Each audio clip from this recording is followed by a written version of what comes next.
The man known to history as William the Conqueror was born at Falaise in the Normandy region of northern France in either 1027 or 1028.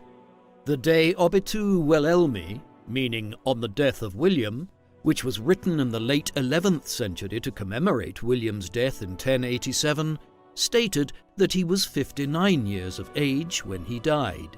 If this is accurate, William must have been born sometime between the 10th of September 1027 and the 9th of September 1028. Like many other noblemen of the High Middle Ages, William's family did not use a surname, and since his byname of the Conqueror was one which he acquired much later, we should consider him for the first 40 years of his life as simply William of Normandy. His father was Robert of Normandy, who in 1027, at around the time of William's birth, had ascended to the position of Duke of Normandy, ruler of the large Duchy of Normandy in northwest France, which dominated the valley of the River Seine as it flowed outwards from Paris into the English Channel. His mother was a woman named Herleva, whose precise background is unclear. One story has it that she was a servant of the ducal household at Falaise, others that she was the daughter of a tradesman from the town. One of William's recent biographers has suggested she was a daughter of one of the senior ministers of the Dukes of Normandy. Yet, although Herleva's background is uncertain, there is no doubt that her liaison with Robert of Normandy was not within the confines of marriage or recognized by the Church.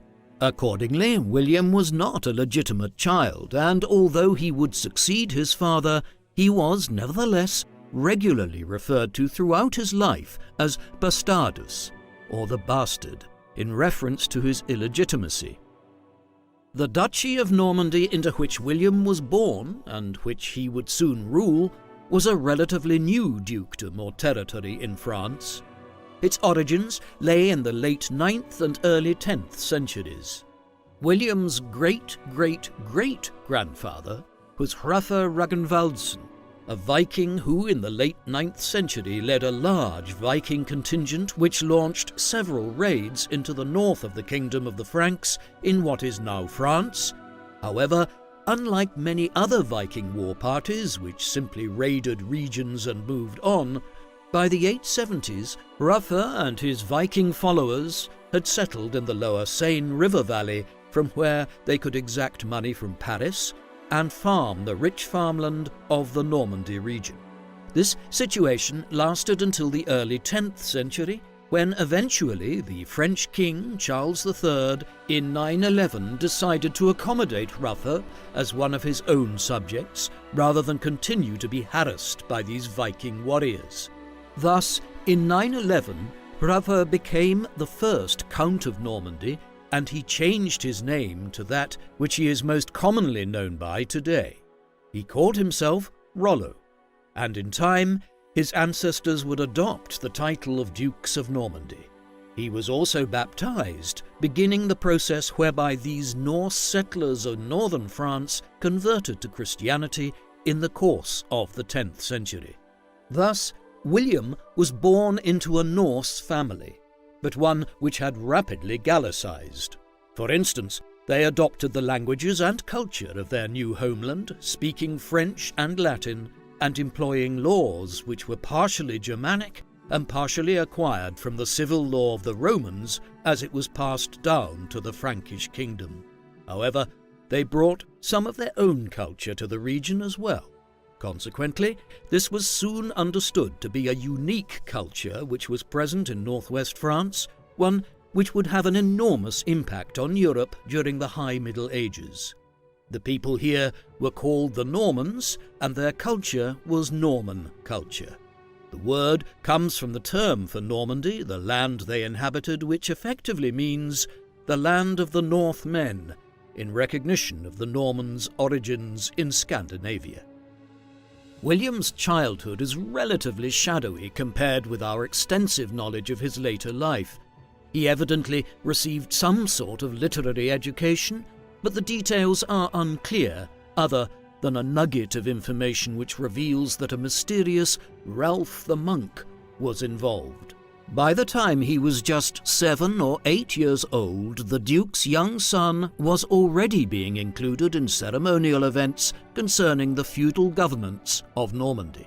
For instance, when some of Robert's feudal lords paid homage to him, William was present at these ceremonies in recognition of the fact that their fealty would pass to him one day when Robert died and William succeeded him.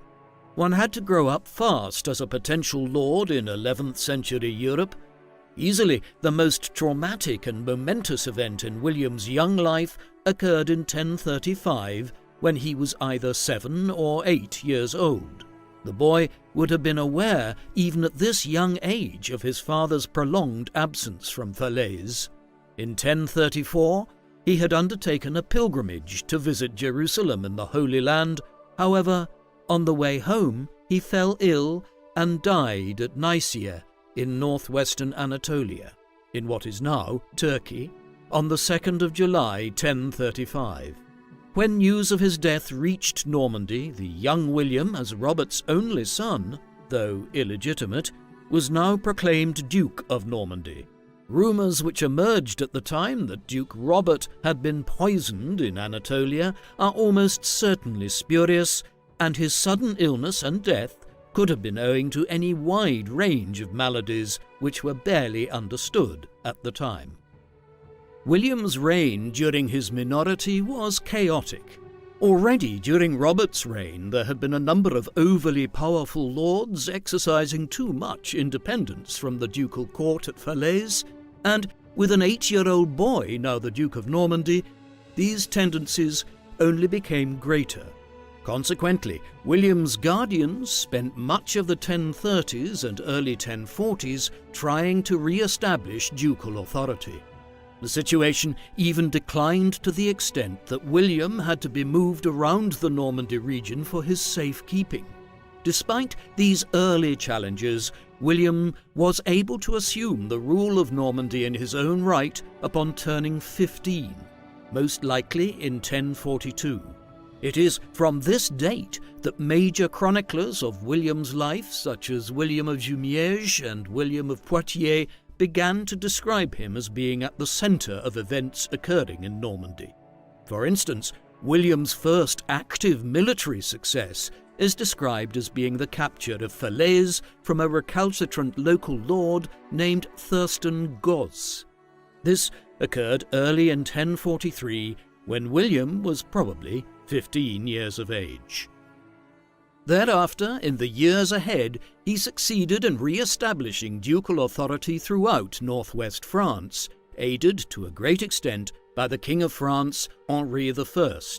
The most significant moment in this stabilizing of his rule in Normandy came in the early summer of 1047, when William was on the cusp of entering his 20s. At this time, he managed to see off a serious challenge to his legitimacy when his cousin, Guy of Brion, claimed the duchy for himself. William eventually defeated Guy at the Battle of Vallée-Dune near Caen in Normandy, following which he imposed a truce of God on the other Norman nobles, a medieval concept which was at its height in the 11th and 12th centuries and which called for Christian lords to swear vows of peace towards one another. Following this, William cemented his control of the region by appointing his half-brother Odo as Bishop of Bayeux in 1049, a major position in western Normandy. Throughout their accounts of these events of the 1040s, William's biographers and chroniclers, typically monks and other religious figures writing in his own day or shortly afterwards in the late 11th and 12th centuries, were at pains to suggest that the young duke was a major driving force in the reform of the duchy and the consolidation of power in his own hands in the 1040s. However, whether these accounts were exaggerated later or not is open to some dispute. It is also from the period of the late 1040s and into the 1050s that we first hear regular mention in contemporary histories of figures such as William Fitz-Osbern and Roger de Montgomery as acting as William's advisors. These men would advise William for many years to come, and their appearance in the historical record at this time gives the impression that a stable and coherent government had been formed in the late 1040s. Several of these individuals would also be William's closest confidants and commanders when it came to his famous invasion of England many years later. Thus, by mid-century, William had strengthened his control over Normandy and ended the instability which had characterized the region since the early 1030s. Having done so, William's thoughts turned towards securing his line. In 1050, he married Matilda of Flanders, the daughter of Count Baldwin V, in what is now southern Belgium. Baldwin was one of the most powerful rulers in northern Europe at the time, and the marriage was a major diplomatic coup for William. In time, the union would result in 4 sons: Robert, Richard, William, and Henry, and 5 daughters: Adelida, Cecilia, Matilda, Constance, and Adela. 2 of these sons would sit on the throne of England in time to come. William's career subsequent to 1050 and the events which have made him one of the major figures in English history must be assessed in light of developments in England as far back as the 1010s. In 1013, Sweyn Forkbeard, the King of Denmark and ruler of the Danes, a Norse people who had been raiding Britain extensively since the 980s, conquered England and usurped the throne from King Ethelred, the head of the Wessex line of kings. Although Ethelred quickly fought back and resumed the kingship in 1014, he died in 1016, making his son, Edmund Ironside, the new king. However, Edmund was now cast into a new war with the son of Sweyn Forkbeard, Canute, by the end of 1016. Canute had managed to seize control of much of England from Edmund, and when the Wessex king died in November, Canute proclaimed himself king of all England, a powerful ruler who now reigned over a North Atlantic empire stretching from England east to Denmark and north into Norway. He would rule until 1035 and was remembered as Canute the Great. Despite Canute's ascendancy, the Wessex line was not wholly defeated. In 1016, Ethelred's other son and Edmund Ironside's brother, Edward, fled with the rest of the family across the English Channel. They found refuge at the court of the Dukes of Normandy, where they acted as kings of England in exile and were afforded many honours by William's grandfather and father in the 1020s and 1030s. Then, in the early 1040s, just as William was entering his early manhood and preparing to rule in his own right, the situation changed again in England. Canute was succeeded in 1035 by his son Harold Harefoot, who subsequently died in 1040, only to be succeeded by another son of Canute's, Harthacnut. However, Harthacnut was a young man without an heir who was also suffering from some unspecified illness, possibly tuberculosis. Accordingly, in 1041 he made preparations for the succession should he die. His dispensation for England was that Edward, now known by the byname the Confessor, owing to his religious piety, should return from Normandy and succeed him as King of England, should he die without producing an heir. This subsequently occurred the following year. Thus, the Wessex line of kings was restored in England in 1042. Edward did not quickly forget the support he had received from the Dukes of Normandy and the honours they had been afforded in northern France throughout his and his family's long exile in the quarter of a century after 1016. Although there is a substantial controversy over these events, it is very possible that in 1051, when a crisis arose in England between Edward and the powerful Anglo-Danish house of Godwin, the king promised William of Normandy that he would succeed him as King of England following his death, Edward being without a legitimate heir and largely leading a celibate life. there is substantial reason to believe that this promise was actually made in 1051. Many of our most important sources for William's life attest to it. For instance, the Gesta Wilhelmi, or Deeds of William, written by William of Poitiers around 1066, and the Gesta Normanorum Ducum, or Deeds of the Dukes of the Normans, compiled by William of Jumièges around 1070, both include this version of events. However, these could be dismissed as having been written after William had made his claim to the throne of England and conquered the country, and as such might be deemed politically biased. But there is also evidence from the Anglo-Saxon Chronicle, a long history of England in the Middle Ages, which predates William becoming king. Recent studies have proven that the relevant sections of the Chronicle detailing Edward's promise to William were written in the 1050s or early 1060s before William became King of England. Consequently, the author would have had no political reason to include this version of events if it was not true.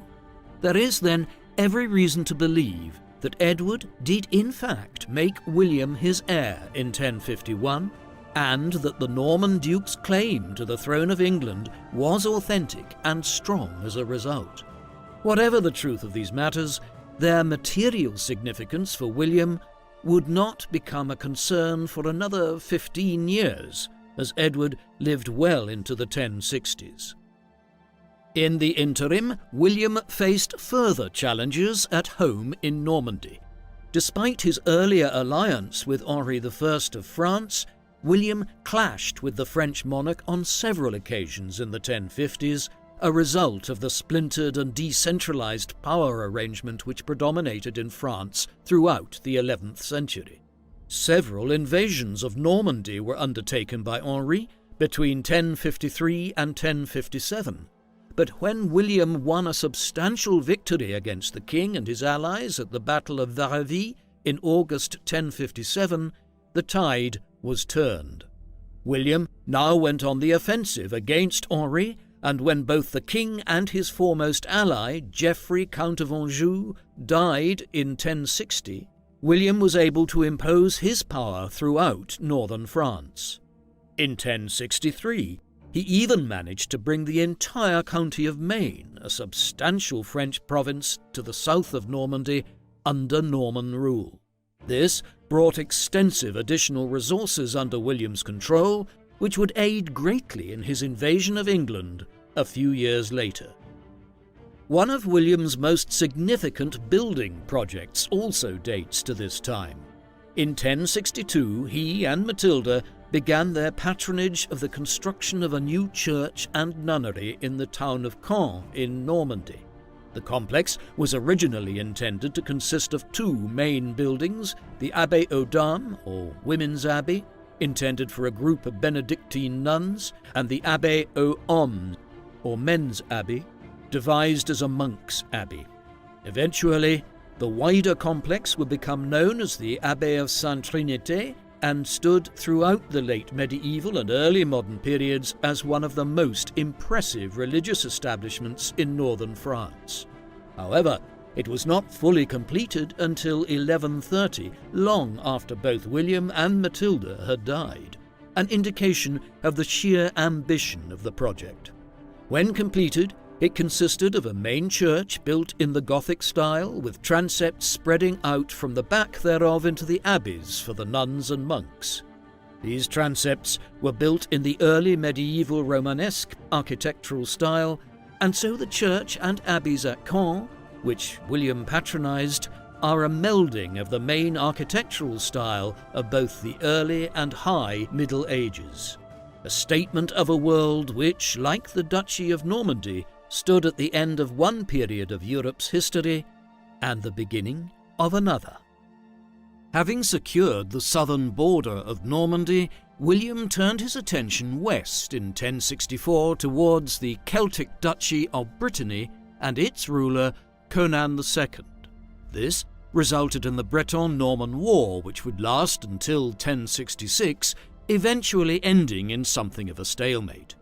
but it is curious for having involved Harold Godwinson, Earl of Wessex, in England and the head of the powerful House of Godwin.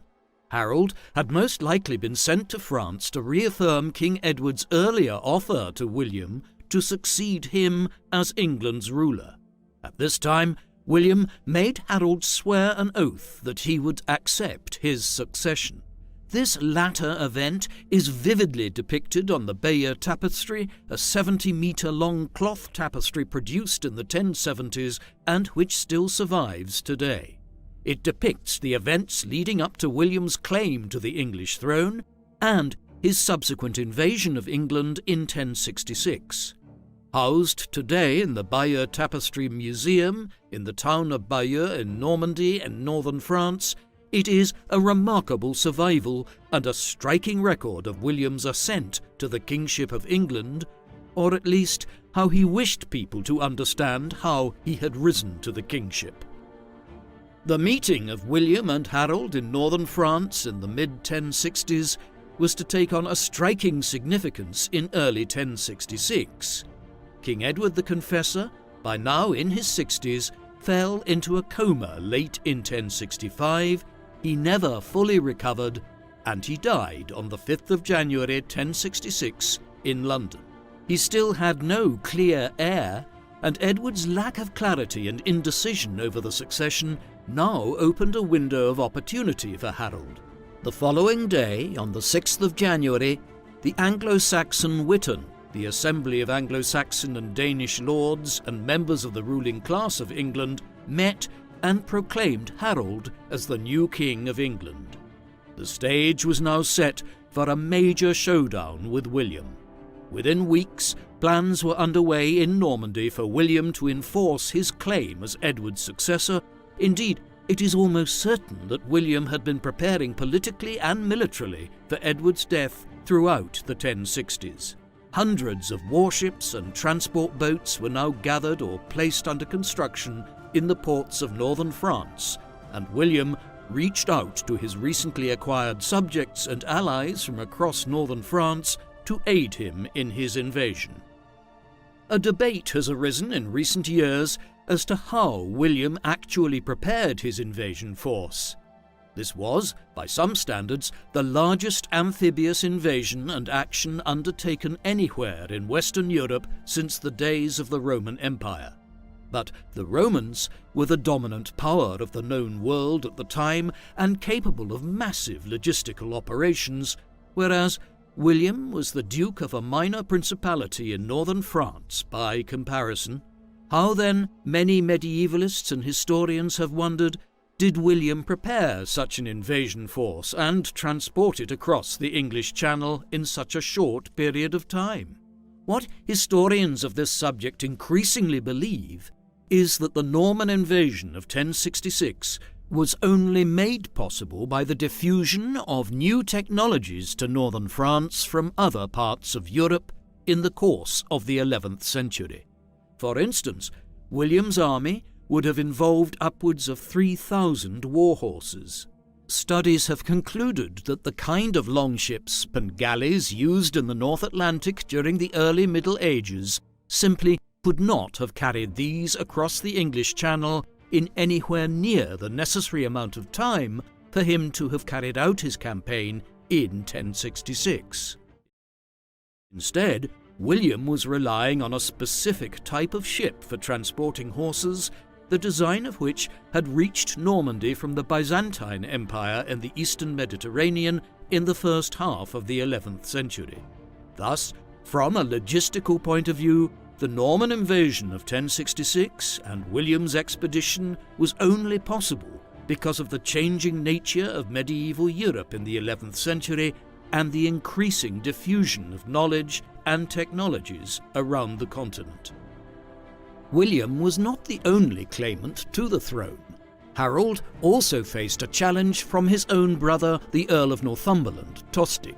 As the Earl of a large domain in northern England and a member of the powerful House of Godwin, Tostig had his own considerable support to claim the throne. He had already been implicated in a rebellion in the north in 1065 prior to Edward's last illness and death. Now, in 1066, he clashed directly with Harold, who banished him from England. Tostig spent the spring and summer months scheming with various foreign powers in the world of the North Atlantic. He took refuge with the Count of Flanders, Baldwin V, who gave him financial and military support to raid southern England in the summer. Tostig even considered allying with William, but eventually he looked further east to Norway, and at some point in the summer of 1066, he made contact with King Harald Hardrada of Norway and convinced the Norse monarch to lay his own claim to the English throne.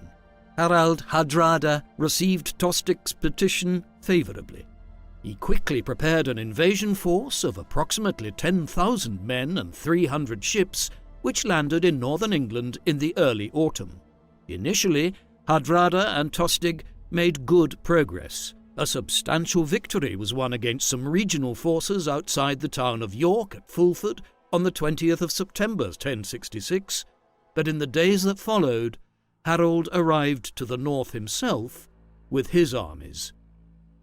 The forces of the English King Harold and the Norwegian King Harald finally met at the village of Stamford Bridge in Yorkshire on the 25th of September 1066. The result was a stunning victory for the English Harold. Both Hardrada and Tostig were killed in the engagement, and thousands of the Norwegians were killed or badly wounded. Such was the scale of the defeat that of the 300 ships which had conveyed the Norse army to England, only 2 to 3 dozen were needed to bring what was left of the army back to Norway. Harold had seen off the first major threat to his rule, but the greater one waited to the south, and the distraction created by the northern invasion of Hardrada was not insignificant in the campaign which followed. Having spent the summer rallying his allies and supporters in France, William's invasion force of perhaps somewhere between 8,000 and 12,000 men crossed the English Channel on the night of the 27th of September, making their full landing near Pevensey in East Sussex on the morning of the 28th. The date is significant, as Harold had been making preparations in the south throughout the summer and early autumn against William's landing, but the invasion by Hardrada and Tostig in the north had drawn his forces away, allowing for a smoother landing in the south. Thus, the stage was set for the final showdown between Harold and William. Having disembarked, William moved his forces to the nearby town of Hastings in late September and early October, and in the process his forces devastated the surrounding Sussex countryside, requisitioning food supplies for the army and also as a form of psychological warfare. No sooner had he defeated Hardrada in the north than Harold had to quickly make his way south to see off the second invasion. On the other hand, William did not advance north towards London and Harold's forces. He was content to wait and allow Harold to come to him in Sussex. His reasons were twofold. First, he had established a strong base of operations at Hastings with good supplies collected from the surrounding region. Secondly, he did not wish to sever his lines of communication with his fleet by advancing inland. Clearly, William was preparing for the possibility of an unsuccessful military engagement against Harold and the eventuality that he might have to make a hasty retreat back across the Channel to Normandy. By the 13th of October, Harold had advanced south to near William's position at Hastings. When William received word of the king's arrival in East Sussex and his encampment to the northeast of the town, he prepared his troops and marched out from Hastings at shortly after dawn on the morning of the 14th. The ensuing battle, one of the most critical in English history, has become known as the Battle of Hastings. But it did not actually take place in or next to the town of Hastings itself. Rather, the clash occurred roughly 11 kilometres to the northwest of the town, near a steep ridge in the Sussex countryside. The area is now the site of the village of Battle, named in honour of the conflict which occurred there nearly a millennium ago.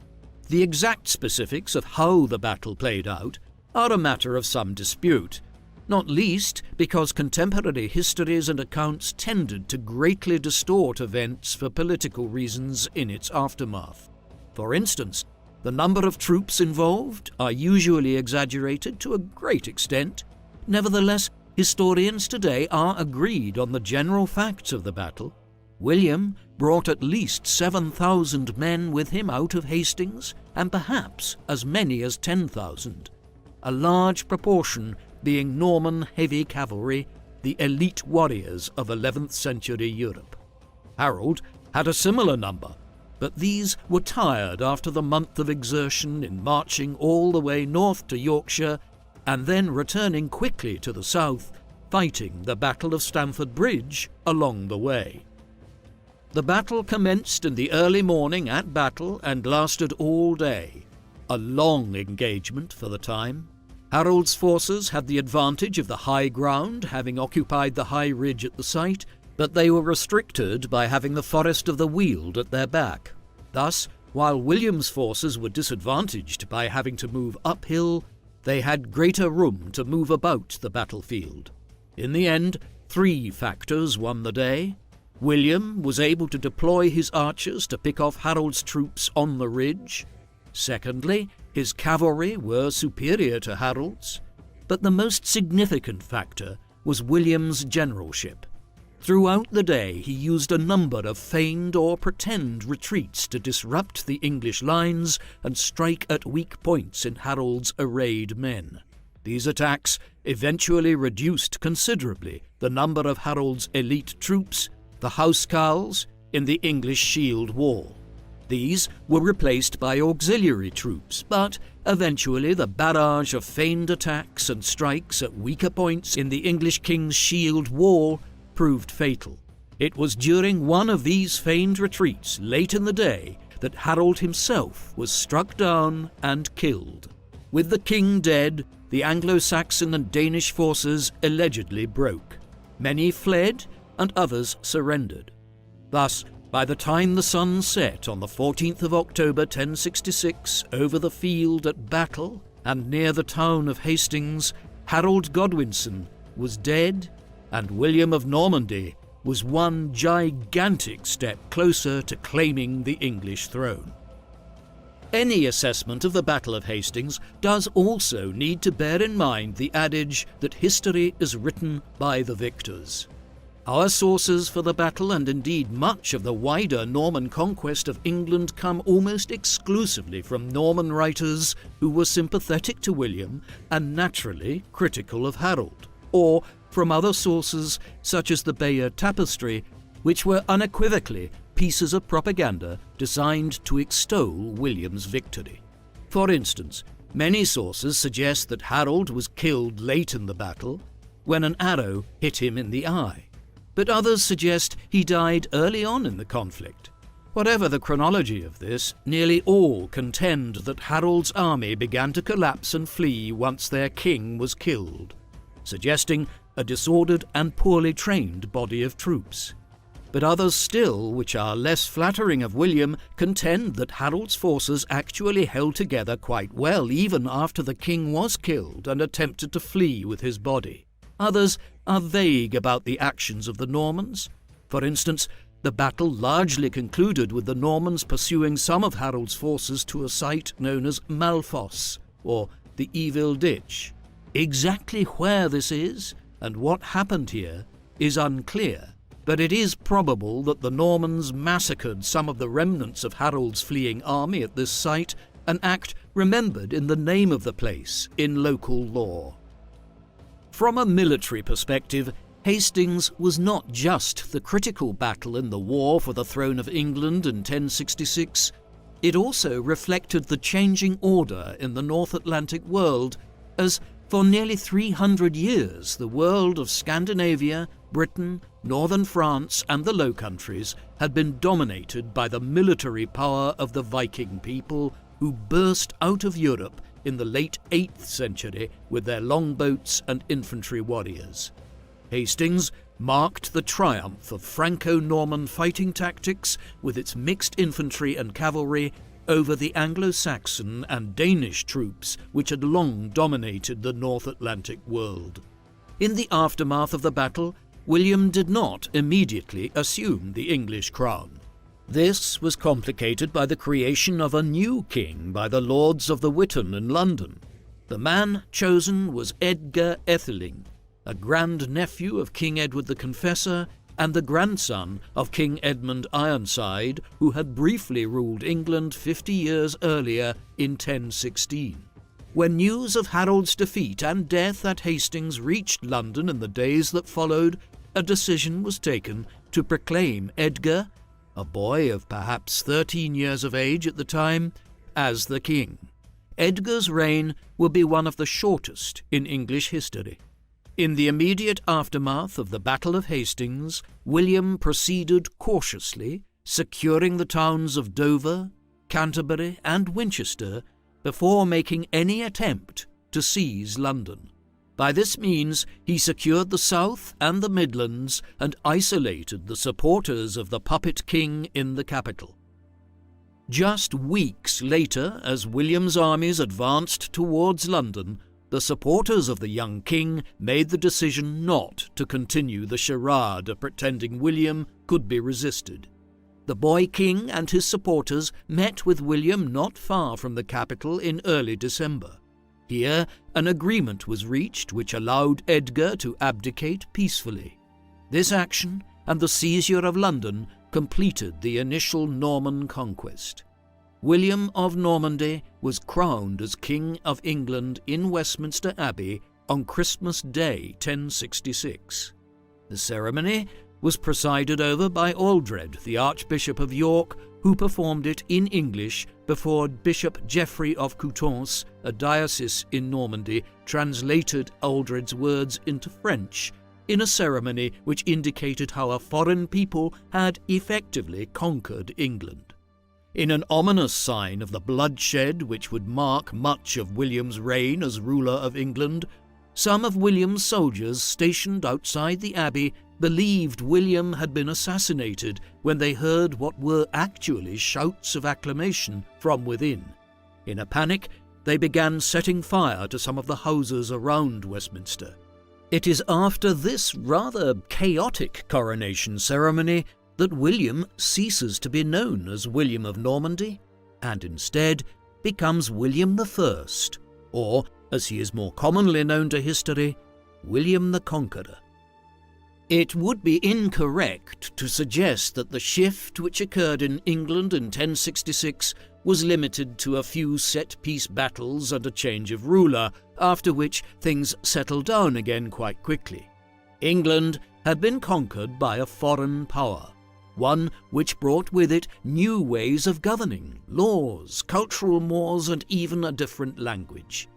As we will see, over the next 20 years of his life, William and his Norman followers would transform England from a hybrid Anglo-Saxon and Danish land into a new Anglo-Norman kingdom.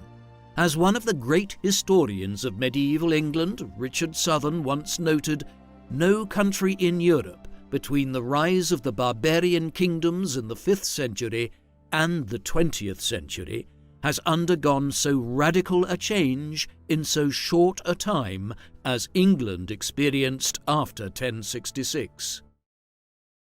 Some of these changes were immediate.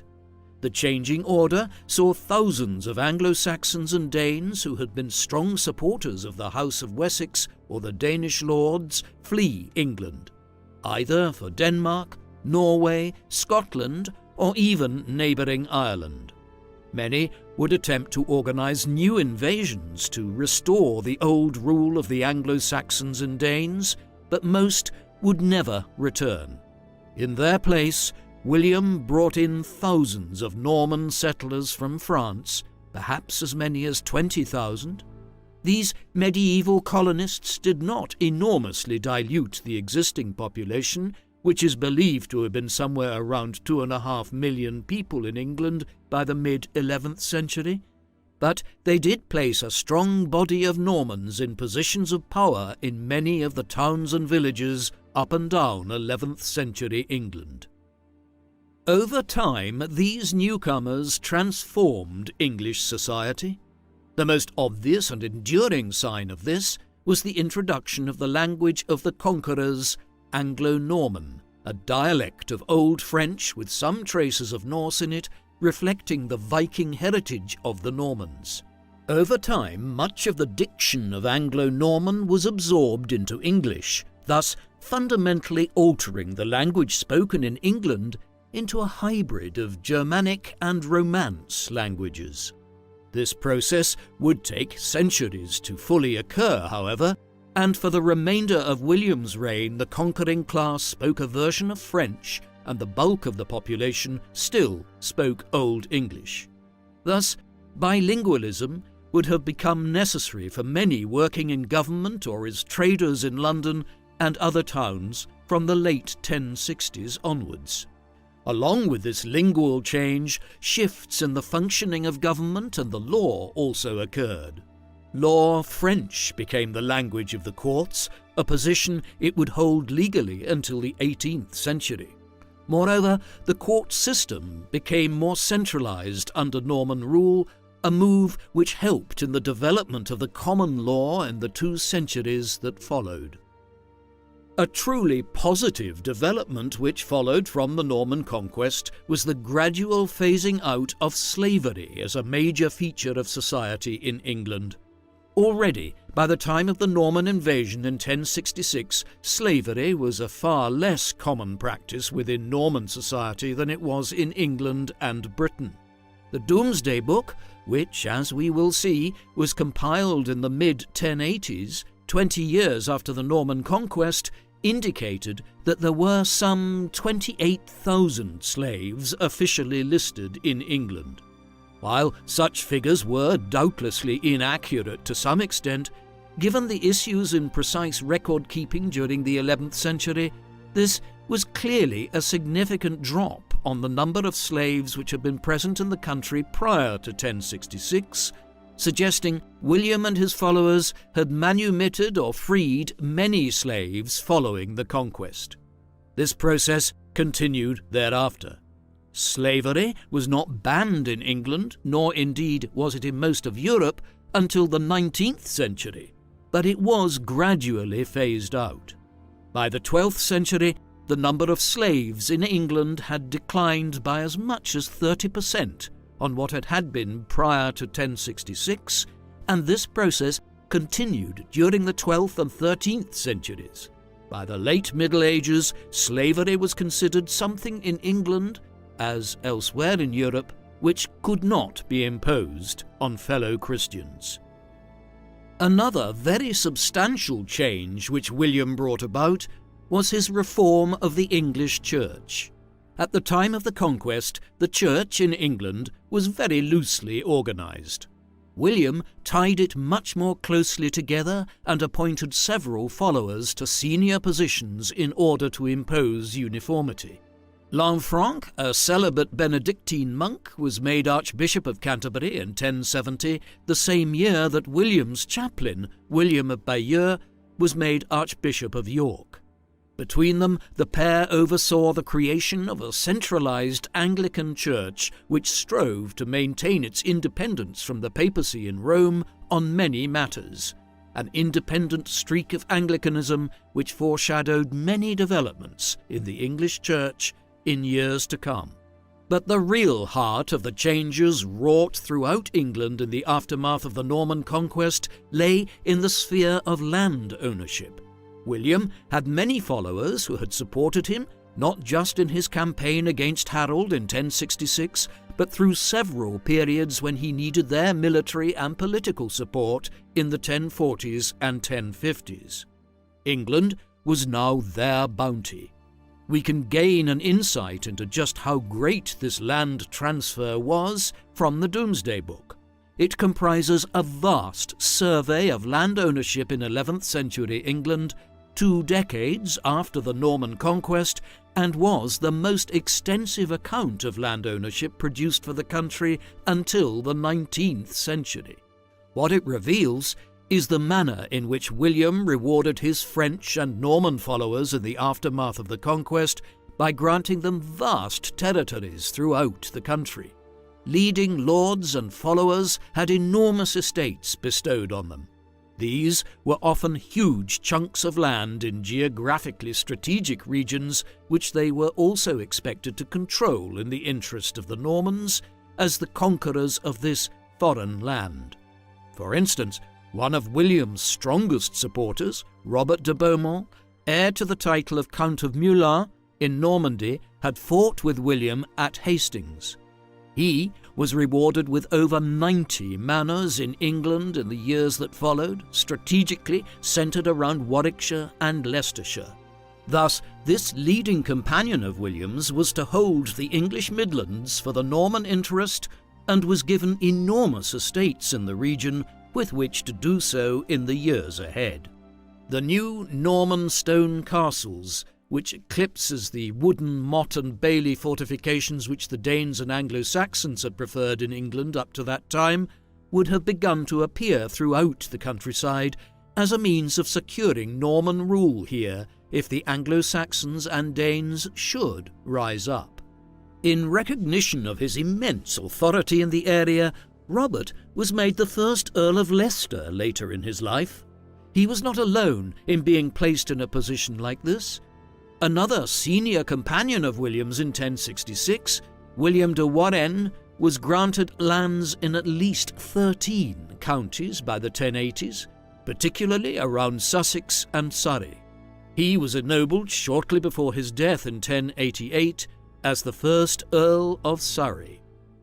William Fitzosborne, the Lord of Breteuil in Normandy, was a close companion of William's, who was also related to the Conqueror. He was given a position of prominence in the West Midlands and March region bordering into Wales, particularly the counties of Herefordshire, Gloucestershire and Monmouthshire. Here he was given Clifford Castle, Berkeley Castle and Monmouth Castle as imposing symbols of Norman rule, fortifications which he expanded significantly. He was also quickly made Earl of Hereford to symbolise his pre-eminent position in the English West Midlands. Through these measures, William and his Norman companions imposed their rule over England in the years following the conquest. This was not a benign conquest. Enormous land transfers of this kind severely uprooted people and turned England upside down. Moreover, the conquest itself in late 1066 caused severe devastation of the countryside of southern England. It was not long before it provoked resistance. In 1067, William had returned to France to oversee his domains there. Unrest began rising as soon as he left for France. When he returned to England later that year, an extensive programme of castle building had already been undertaken by William Fitzosborne to try to impose greater control over the regions beyond London and the home counties, and early in 1068, William campaigned into the West Country where Norman rule was being resisted. It is hard to minimise the role Fitzosborne played in this element of the conquest for his cousin. As well as establishing castles in the West Midlands and the March region, where he was appointed as the Conqueror's primary representative, he initiated the construction of numerous other castles in southern England on the new king's behalf. These included Carisbrooke Castle on the Isle of Wight, where a fort had been built by the Romans a millennium earlier and adapted for further uses by the Anglo-Saxons and Vikings in later times. Fitzosborne oversaw the construction of a new castle here, which would later gain some infamy as being where King Charles I was imprisoned by Parliament in 1648 prior to his being put on trial and executed. Fitzosborne would have emerged as perhaps the single most important figure in England in the 1070s and 1080s had he not eloped to the Low Countries in 1070 in an effort to establish himself as the new Count of Flanders, an ambition which resulted in his death at the Battle of Cassel in February 1071. The late 1060s saw perhaps the greatest threat to the newly established Anglo-Norman kingdom. A major rebellion broke out in Northumberland in 1069 which coalesced around the figure of Edgar Atheling, the House of Wessex member who had briefly been proclaimed king in London in the winter of 1066. The rebels here were also aided by contingents of Danes from Scandinavia, but all were driven north into Scotland when William campaigned against them in 1069. This was a brutal military action, with William devastating the countryside of northern England. A near-contemporary chronicler, Orderic Vitalis, who is generally regarded as an accurate chronicler who did not sympathise with the Norman conquerors, described William as bringing, quote, famine and the sword to northern England in 1069. His description is corroborated by the evidence of the Domesday Book, which showed that land values here in the north of England were still enormously lower in the 1080s than they otherwise should have been, a sign of how much damage William and his followers inflicted on the region to suppress its independence. Further campaigns followed in 1070 in the northwest along the coastline near Chester and the March region bordering Wales. New castles were quickly erected and Norman overlords imposed their will. The last major pockets of resistance here were not finally crushed until 1071. Thus, we might consider that far from being a short military conquest in 1066, the Norman conquest was actually a long 6-year campaign in which England was subjugated by the Normans through a brutal strategy of military conquest, enforced famine, and the replacement of the Anglo-Saxon and Danish aristocracy with a new nobility of Norman knights, ruling the country from their imposing stone castles. The campaign in the north of England, or the Harrying of the North as it has become known, was at the apex of the campaign of destruction. Between 1069 and 1071, the countryside around towns and cities like York was effectively laid waste, leading to such extreme famine and migration that it is now understood that tens of thousands of people probably starved to death in northern England at this time, while in some parts of the northern counties the population had declined by as much as 75%. Even years later, a result of the methods employed by the Normans here during the conquest. Many people simply fled to Scotland and overseas in the wake of the arrival of the Normans. Thus, the Norman conquest of England was not a sanguine transfer of power from one ruler to another as a result of a battle in southern England in 1066, but an extremely bloody process which disrupted the lives of people all over England for many years. Hand in hand with this brutal policy of military subjugation, William also implemented a propaganda campaign in the late 1060s and 1070s to justify his invasion of England and the benefits of Norman rule. We have already seen that writers such as William of Poitiers and William of Jumièges were writing soon after the conquest in ways which depicted William's career leading up to 1066 and the actions of that year in a favourable light. For instance, William of Jumièges, who was certainly a Norman monk favourable to the new king, and who must have been in his 60s by the time of the conquest, began working in the late 1060s while England was still in the process of being pacified by the Normans on the Gesta Normanorum Ducum, meaning deeds of the Dukes of the Normans, an extremely favourable account of the Dukes of Normandy, particularly William, and his reign since the 1040s. These reverential accounts of William the Conqueror would shape the perception of him in a very positive light for centuries to come. Other efforts were more visual and symbolic. The Pope in Rome, Alexander II, ordered in 1070 that William and his followers should do penance for the sins they had committed in killing many people during the conquest and in the months and years after. William took this as an opportunity to further glorify the conquest. The penance he undertook was to order the construction of an abbey for the religious order of the Benedictines. It was to be built on the battlefield to the northeast of Hastings, where William had effectively won the throne of England in October 1066. The altar of the church within the abbey was apparently placed at the exact location where Harold had fallen during the battle. Dedicated to St. Martin, Battle Abbey was only completed after William's death, but is a striking example of Norman propaganda in England. The abbey, as it still stands today, is dominated towards the front by two large crenellated towers between the main gatehouse and entryways. Further battlements stretch out from there, giving the impression of a defensive structure, although this was meant as a residence of the largest religious order in 11th century Europe. Elements of the abbey have either been damaged in the intervening millennium since its construction or were moved for safekeeping at various points, such as during the English civil wars of the mid-17th century.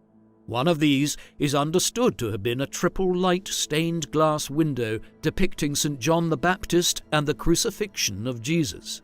The abbey is also believed to have housed the Battle Abbey Roll, a commemorative list of the main companions who accompanied William on his expedition to England in 1066 and who fought at Hastings.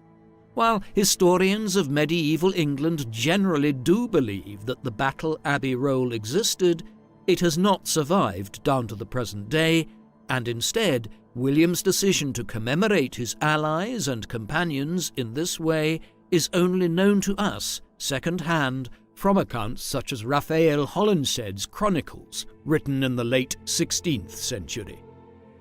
More famous than Battle Abbey and the Battle Abbey Roll is the Bayeux tapestry previously mentioned.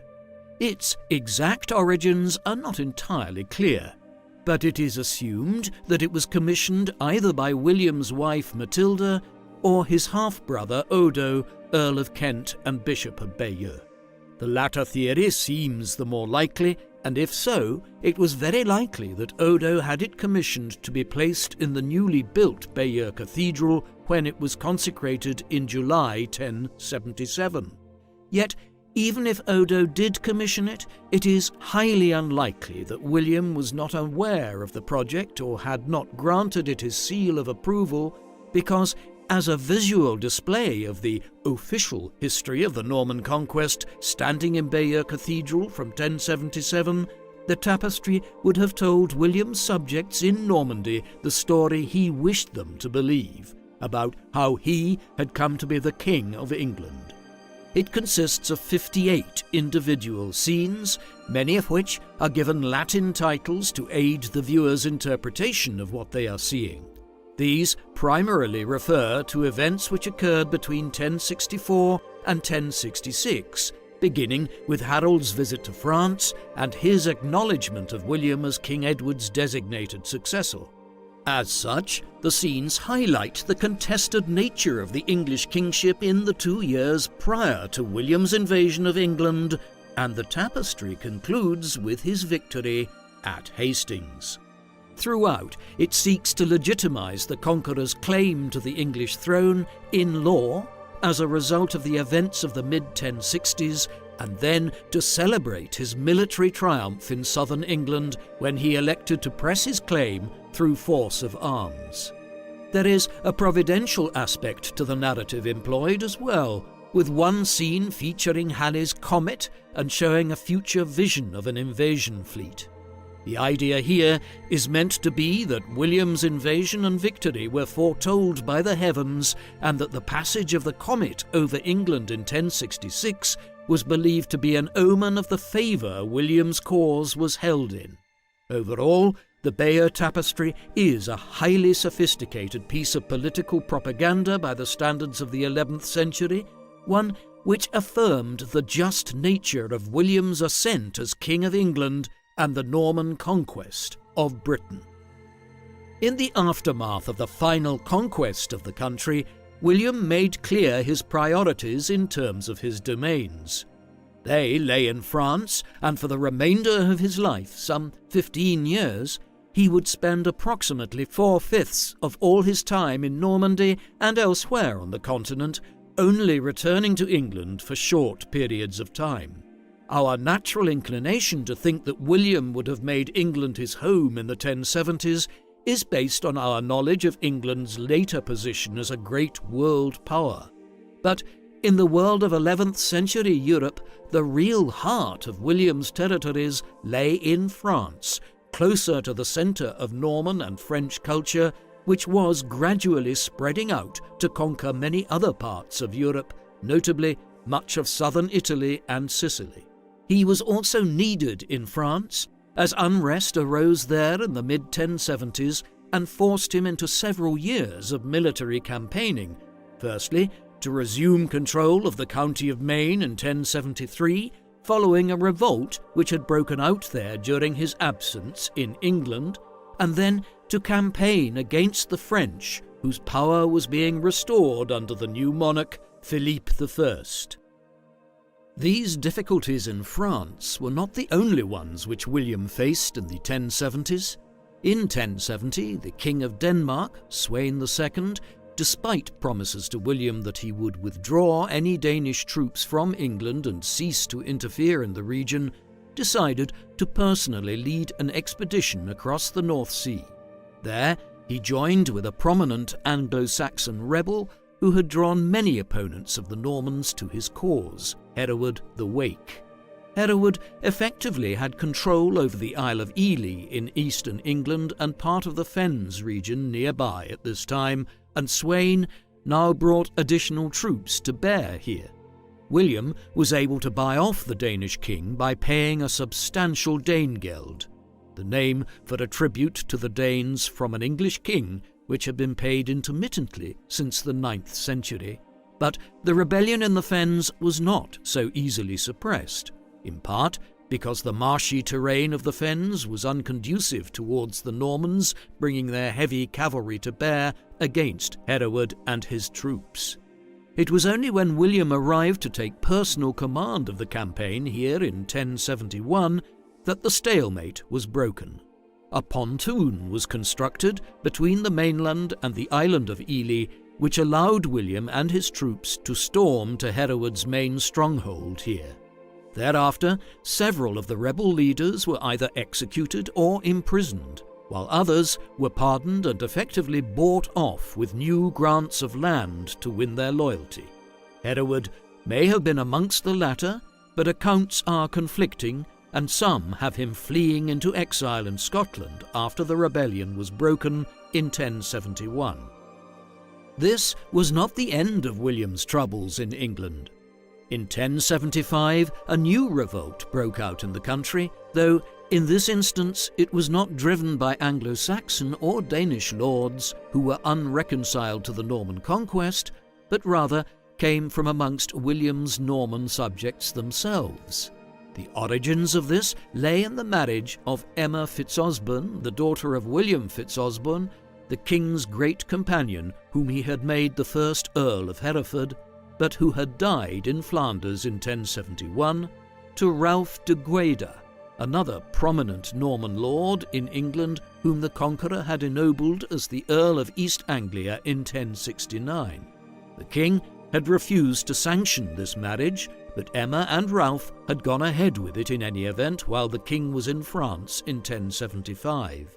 The real driving force behind this act of disobedience to the crown was, however, not Emma or Ralph, but Emma's brother Roger, who had succeeded their father as the second Earl of Hereford back in 1071. In the years that followed, he had formed ambitions to carve out his own independent principality in England in the absence of the king himself, who had spent most of his time since the Norman conquest in northern France. Thus, in 1075, he married his sister to the Earl of East Anglia with a view to forming an alliance with de Gueda and launching a combined revolt against William's rule in England. The revolt of the Earls, as it is termed, was soon joined by the Earl of Northumberland, Waltheof, an Anglo-Saxon lord of northern England. The combination of three of the most powerful lords of England in revolt was a major threat to William, but the king benefited from a number of fortuitous events in the first weeks of the rebellion. First, Waltheof lost heart quickly and decided to abandon his allies, while the leaders of the English church and the southern nobility rallied to the king's cause and raised troops to prevent the southern descent of Hereford and East Anglia while William was preparing to return to England. By the time de Gueida made his move from Norwich towards Cambridge, a large royal army had been gathered to confront him, and he fled to Denmark, leaving Emma to oversee the defence of Norwich. Eventually, she negotiated terms whereby herself and her new husband were allowed to retire quietly to some lands they held in Brittany in northwestern France, in return for relinquishing their estates in England. The Earl of Hereford was not so lucky, and William had him imprisoned following the crushing of the revolt. He would remain confined for the remainder of the king's reign. While the revolt of the Earls in 1075 posed a clear threat to William's rule in England, albeit one which was easily seen off owing to a number of fortuitous developments, the most pressing issue for William in the 1070s was a family dispute which arose between 1077 and 1080 between William and his eldest son and designated heir, Robert.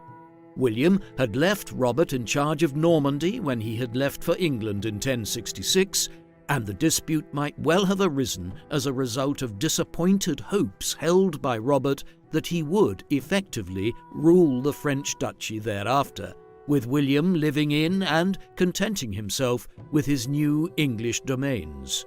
The conflict, though settled by 1080, foreshadowed rivalries which were to bedevil the family for years to come.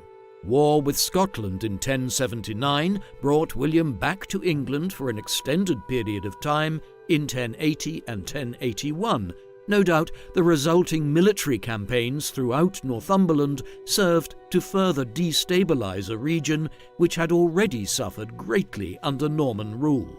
It was also during this time that he travelled deep into Wales, firstly on pilgrimage to St David's in the extreme west of the country, but also as a means of imposing some sort of overlordship over the Welsh princes there, the first in a longer and intermittent process whereby English rule was established in Wales during the late Middle Ages. The final years of William's reign were in many ways an anticlimax after the heights of achievement seen in the 1060s when the Normans had united so much of Britain and France under the rule of one man. A further conflict arose with Robert in 1084, which led to his exile from the Norman court. He would not return during William's lifetime. The mid-1080s also saw an emergency arise within England over an expected invasion of the country by a joint force of Danes and Flemish troops under the King of Denmark, Canute IV, who sought to challenge William for control of the country. Demonstrating the callousness of the Normans towards their English subjects, the new lords of the country implemented a policy of scorched earth throughout eastern England in preparation for the invasion. The idea being to deprive any army which landed of crops and other supplies to sustain themselves. In the event, the invasion never materialized, as Canute died in Denmark before it ever departed, but the Domesday Book attests to the manner in which East England was devastated by the Normans, who prized the military benefit of doing so over the damage it did to the communities who lived here. The perception of England as being a country which was militarily occupied by the Normans in the 1070s and 1080s, rather than a nation which had been liberated by the benevolent Duke of Normandy, is further cemented by William's ongoing building programme in the later part of his reign. Much of this involved continuing the castle construction which had been undertaken in the late 1060s around England, but other elements of which were more pointed in their symbolism. For instance, in 1078, William initiated the construction of a new military fortress on the edge of the City of London, the beginning of what we now know as the Tower of London. The first building here, which today is known as the White Tower and which is the most iconic part of the tower, was effectively a military compound built overlooking London and designed to intimidate William's new subjects. The denizens of the capital had, after all, attempted to crown a new king in the shape of Edgar Atheling, rather than accept William as their monarch after his victory at Hastings in 1066. William's distrust of Londoners evidently lingered long afterwards. For centuries to come, this was the heart of the security state in England, with ordnance and weapons stored here down to modern times. William was making a statement in erecting such an imposing military complex on the outskirts of London. He was telling his new subjects in the capital of England that if they tried to support a new pretender or aided his enemies in any way, he could strike at them swiftly. The Tower, dominating the skyline of the city, and past which all boats entering and leaving London along the River Thames had to pass, was a statement of military power. There is also a possibility, one which is seldom commented upon in studies of William the Conqueror's reign, but which is not entirely implausible, that he was considering a military campaign west to Ireland during the latter stages of his reign. Ireland had been a bridge too far for many powers operating from France and Britain in past times. The Romans, for instance, had never tried to conquer the island, though they were familiar with what they called Hibernia and its geography and politics, while the English crown would not launch a full invasion of the western island for nearly 100 years after William's time, when Henry II sanctioned an expedition there in the late 1160s. However, there is evidence that William was in contact with some of the primary regional lords and rulers there in the late 1070s and early 1080s, notably the O'Briens of Thomond in Munster in the south of the country. The country was not unified, but divided into dozens of different polities which were often at war with each other. The idea that William was considering a military expedition against this politically divided region in the last years of his life is heightened by a section in the Anglo-Saxon Chronicle in which it is stated that William would have conquered Ireland if he had lived for a few more years, fueling the idea that he was planning a new campaign westwards over the Irish Sea. If this was the case, it seems probable that William's goal was more to cut off any support which the Welsh and Scottish were receiving from Ireland, rather than to actually conquer the country. But in any event, it is a curious and largely forgotten footnote to William's later reign that he might have been considering such an Irish expedition. William spent Christmas 1085 at Gloucester, and it was while he was here that the Domesday Book was commissioned. This was more often called the Winchester Roll in its own day, or Liber de Wintonia, meaning the Book of Winchester, as a result of being housed at Winchester. It gradually became known as the Domesday Book from the late 12th century onwards, the reference being to Doomsday in the perceived sense of the finality the book offered in its records of landholding in Anglo-Norman England. The undertaking to produce it was immense by the standards of the 11th century. William had sent crown agents and officials out to survey every shire in England and to compile lists of who owned the land in each district and how much of it, as well as their property in the form of goods and slaves. The number of such officials involved must have been considerable when we consider some of the details unearthed during the survey. For instance, Doomsday records that there were 5,624 mills built in communities across England, a level of socio-economic data which is completely untypical of medieval sources. Administrative exercises of this kind were unwieldy undertakings in the Middle Ages, and it is a sign of his dedication to assessing the landholding situation of his new kingdom that William ever initiated it to begin with. It is also remarkable how speedily the commissioners and crown officials managed to carry out their work.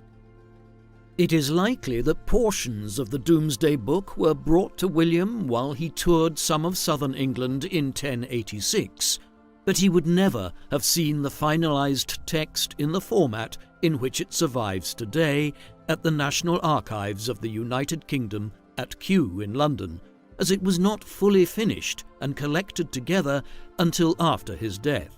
It is fitting that one of the final acts of William's reign was to order its compilation.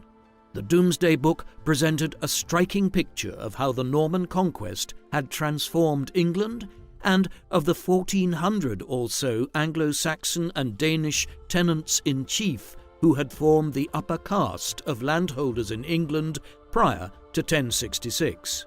Only 2 were still in place in 1086 when the Domesday Book was compiled. Several thousand freemen and free women below these tenants-in-chief still held lands which their families had possessed prior to the conquest, but these now owed service and taxes in kind and cash to their new Norman overlords, those who had been placed throughout England and who lived in the many stone castles which had been built in the 20 years since William of Normandy had become William I of England. The fame of the Domesday Book and the administrative work involved evidently spread beyond England in the years that followed. Around the turn of the century, the Norman rulers of Sicily attempted a similar survey of landholding across the Italian island, inspired by what the Conqueror had undertaken in England a decade and a half earlier. It is testament to the fact that as well as being a military leader, William was also a modernizing administrator and ruler. William left England for the last time in the autumn of 1086. He returned to France, where his enemies on that side of the Channel, including the King of France, had yet again taken advantage of his absence in England to begin attacking his possessions in Normandy and elsewhere.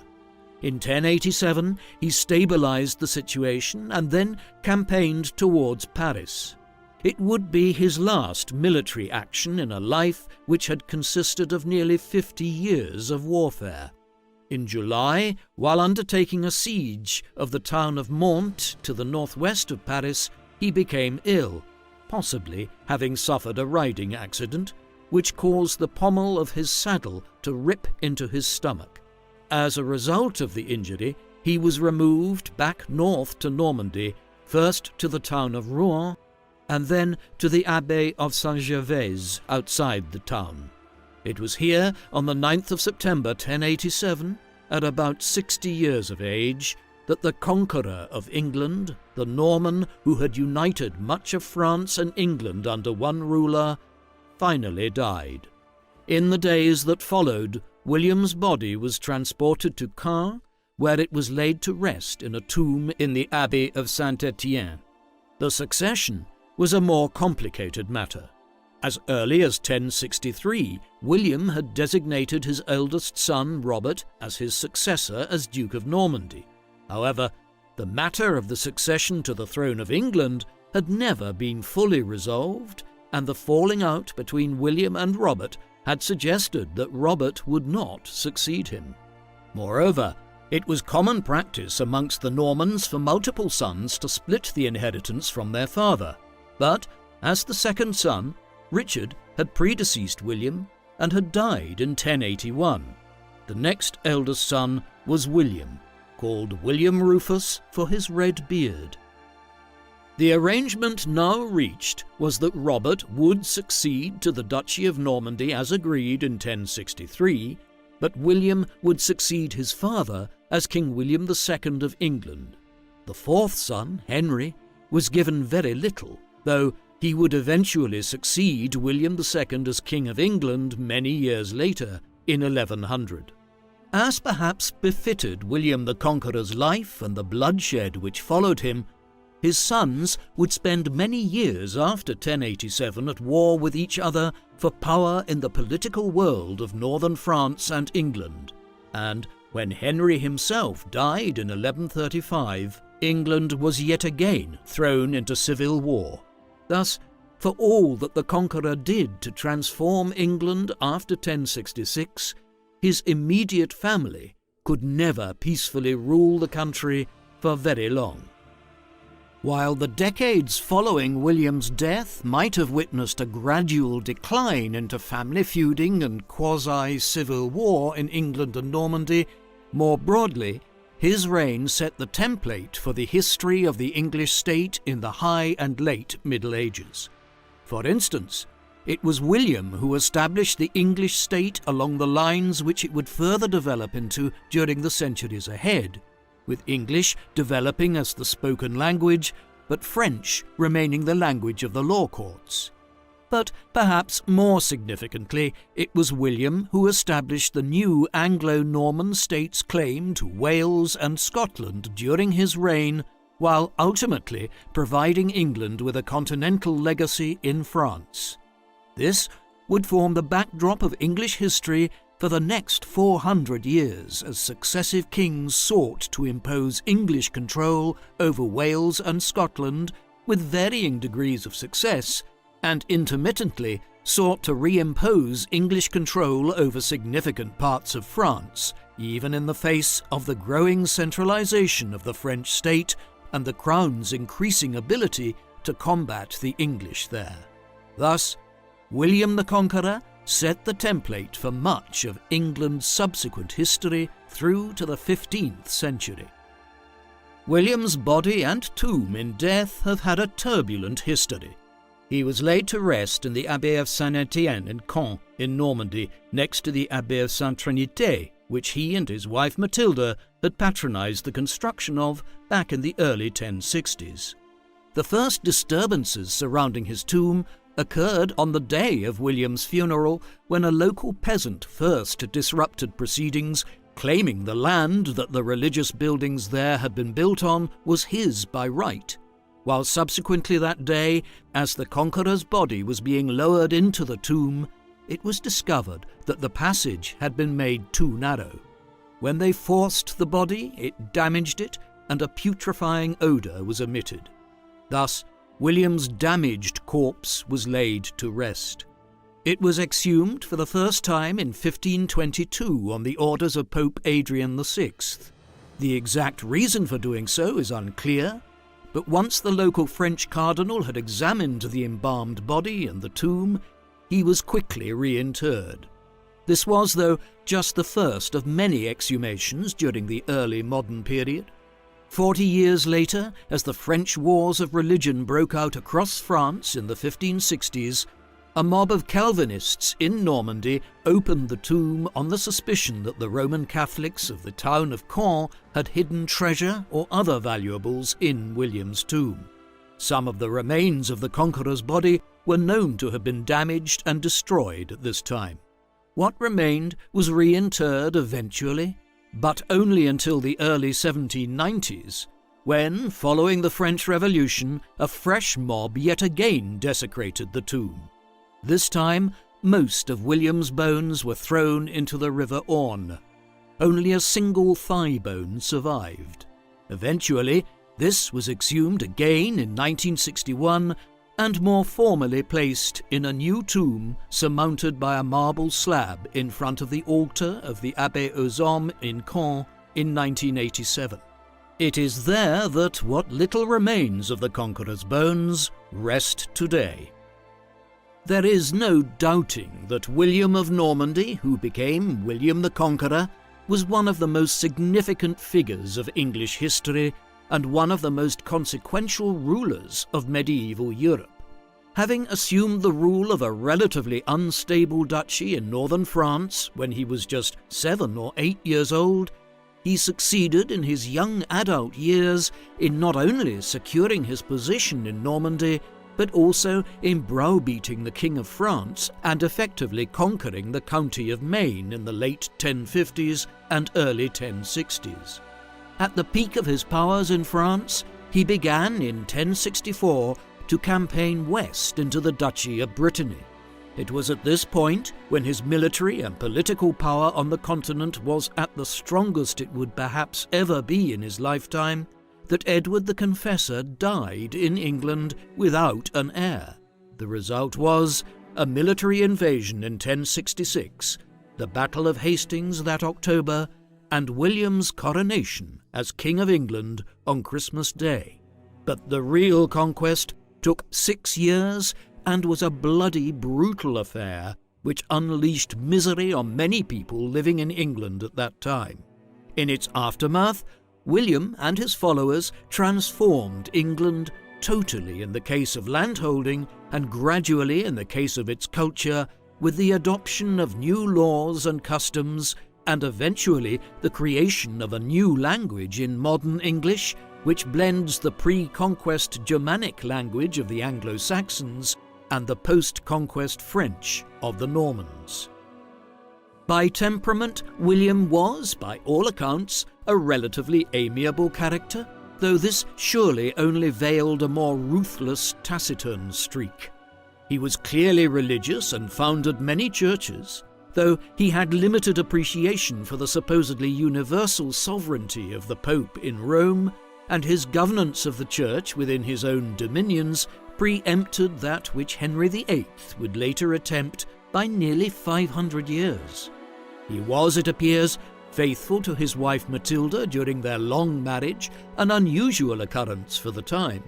Nevertheless, he was a largely uncultured figure, one who hardly patronized the world of learning in England or France, and who pursued his political and military ambitions with a dogged single-mindedness born of a strong character.